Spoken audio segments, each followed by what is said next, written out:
Let's move east now to Texas, where the governor is now warning that another shutdown may be needed to slow the spread. NBC's Garrett Hake is in Fort Worth for us this morning. Hey, Garrett, good morning.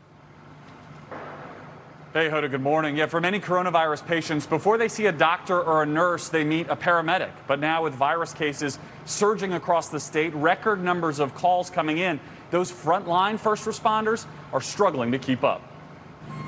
Across the state of Texas, the calls for help just keep coming. I've never seen anything like this before. Fear is the biggest part of this disease. Paramedics in Fort Worth stretched to their limits. So to us, everybody that we come in contact with, we automatically treat as if they're COVID positive. I just think that sounds exhausting. It is. The days are longer, the weeks are longer. Texas recording 105 COVID-19 deaths on Thursday, the state's deadliest day so far.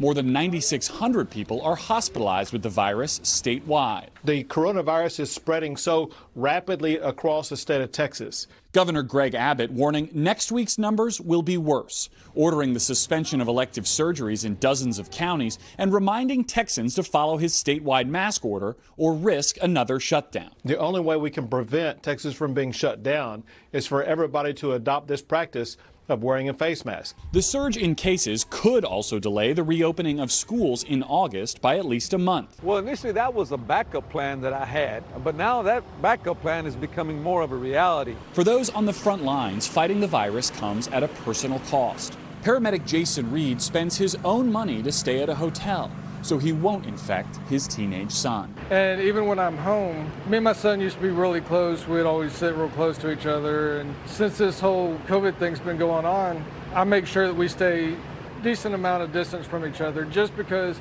I'm afraid that I would potentially give it to him if I bring it home with me. He's got to be so proud of what you're doing. I'd like to think so. Well, Garrett, we heard there the governor was talking about possibly shutting down the place again. So things are getting worse, obviously. So what would a shutdown look like?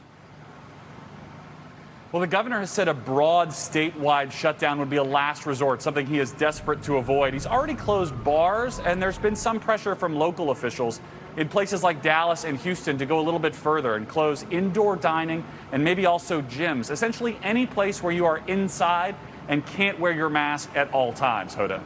Garrett Hake for us there in Texas. Garrett, thank you.